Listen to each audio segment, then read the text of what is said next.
Students, today we are going to start the chapter number 3 of history, class 8, ruling the countryside. This chapter is related to the control on the countryside, mean villages areas by the Britishers.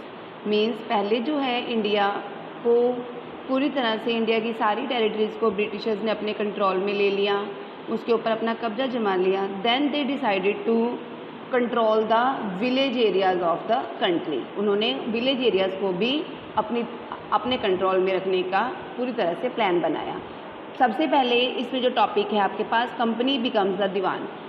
जो company है means east India company, जो Britishers हैं उनका एक governor था, that was Robert Clive. ठीक है, उनका एक गवर्नर था रॉबर्ट क्लाइव, जिसको कि दीवान बनाया गया बंगाल का. क्लियर, जिसको कि इंडिया में बंगाल का दीवान बना दिया गया.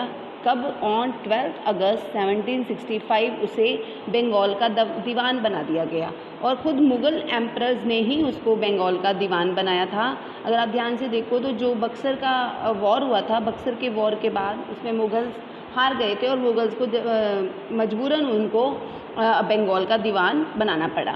Actual event most probably took place in Robert Clive's tent. ये हुआ तो इवेंट बहुत ग्रैंड ओकेज़न पे था, और ये हुआ कहाँ था? रॉबर्ट क्लाइव के टेंट में हुआ था. वहाँ पर बहुत सारे Englishman as well as Indians इकट्ठे हुए थे और उन्होंने ये ओकेज़न हेल्ड किया था.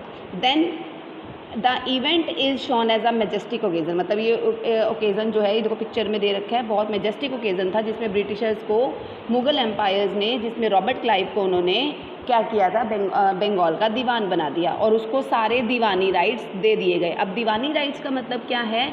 रेवेन्यू कलेक्शन का सारा राइट उसके पास है. इंडिया में जो भी मतलब इनकम होगी वो सारी किसके हाथों में आ गई? ब्रिटिशर्स के हाथों में आ गई. टैक्स कलेक्शन की सारी रिस्पॉन्सिबिलिटी, सारी जिम्मेवारी उनके हाथों में आ गई. As Diwan the company became the chief financial administrator. उसके बाद जो कंपनी का चीफ फाइनेंशियल एडमिनिस्ट्रेटर उनको बना दिया गया.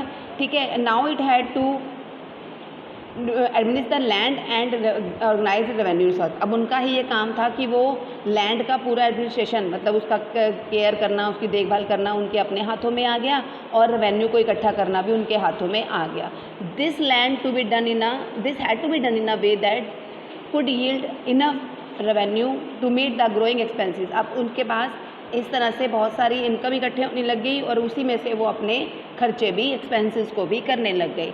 क्लियर. अब ट्रेडिंग कंपनी आई थी ब्रिटिशर्स, हमने पहले ही पढ़ा था, ट्रेड टू टेरिटरी चैप्टर पढ़ा था हमने.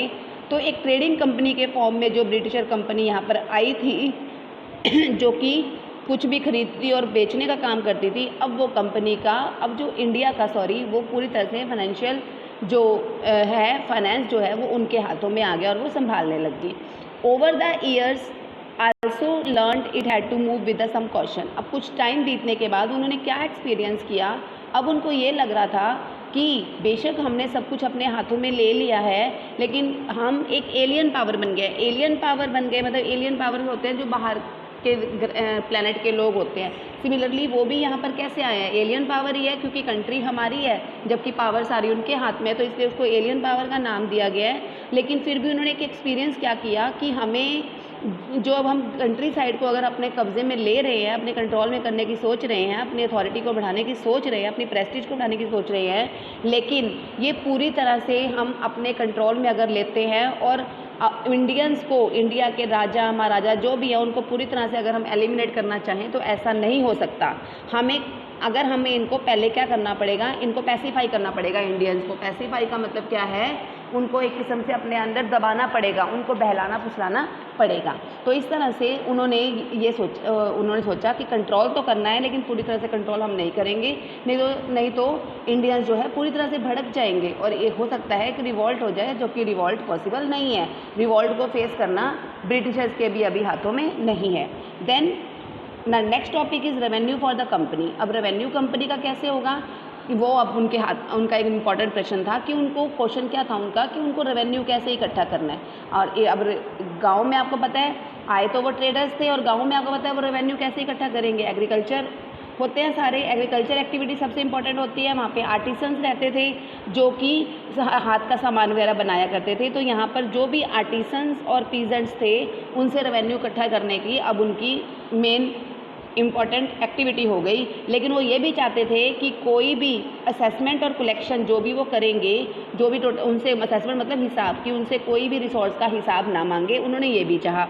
और अब उसके बाद एफर्ट क्या था, अब उनको अपने रेवेन्यू को बढ़ाना था। अपने रेवेन्यू को बढ़ाने के लिए वो सस्ती से सस्ती चीज़ें खरीदने की कोशिश करते थे, ठीक है। और अपने वहाँ जाकर मतलब बंगाल से वो हर चीज़ को सस्ती सस्ती खरीद के वहाँ जाकर वो डबल रेट में बढ़ाया बेचा करते थे अपनी ब्रिटेन कंट्री में।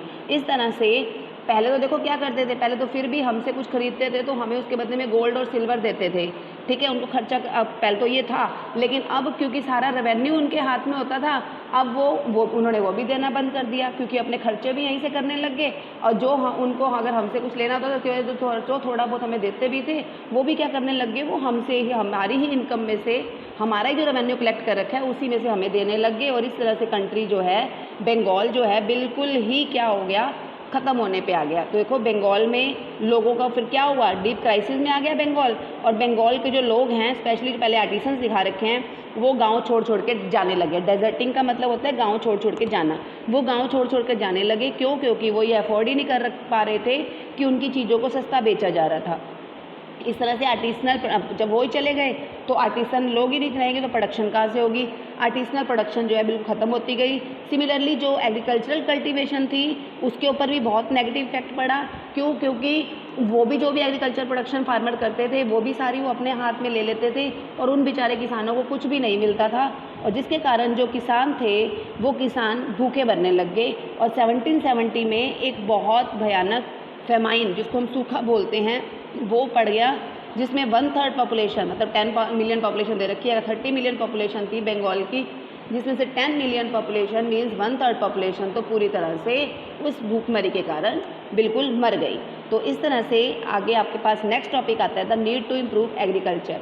अब जो ब्रिटिशर्स हैं अब उनका एक मेन मोटिव ये था कि हमें एग्रीकल्चरल सिस्टम को इम्प्रूव करना है, क्योंकि जितना हालांकि इकॉनमी तो हमारी र्यून होती जा रही है, बंगाल में तो पूरी तरह से आर्टिसंस भी नहीं रहे, पीजेंट्स भी बेचारे बिल्कुल परेशान हैं, मर गए काफ़ी।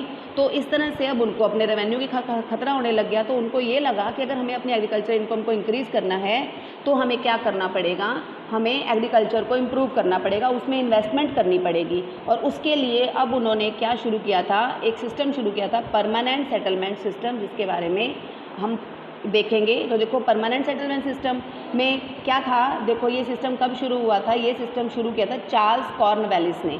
चार्ल्स कॉर्नवालिस ने 1793 में ये परमानेंट सेटलमेंट सिस्टम शुरू किया था, ठीक है, जिसके थ्रू उन्होंने एग्रीकल्चर में इम्प्रूवमेंट करने की एज वेल एज अपने रेवेन्यू को बढ़ाने के लिए पूरी तरह से एफर्ट्स किए थे। अब इस सिस्टम में क्या था, उन्होंने कुछ ताल्लुकदार और राजा को जमींदार की फॉर्म में अपॉइंट कर लिया था, ठीक है, जो कि उनके बिहाफ पे कलेक्ट करेंगे रेंट और वो उनको पे कर देंगे। और वो रेंट जो था बिल्कुल फिक्स था, that rent was totally fixed, permanently उसको फिक्स कर दिया गया था, उसमें कोई इंक्रीज़ और डिक्रीज़ नहीं करनी थी, वो पूरी तरह से फिक्स रहेगा, उसमें कोई इंक्रीज़ डिक्रीज़ नहीं करना। और एज वेल एज जमींदारों को ये भी कहा कि वो फार्मर्स को मोटिवेट करेंगे ताकि वो एग्रीकल्चरल को और एग्रीकल्चरल लैंड को इम्प्रूव करें। आगे का ये टॉपिक है, उसको हम नेक्स्ट स्टडी करेंगे। Thank you.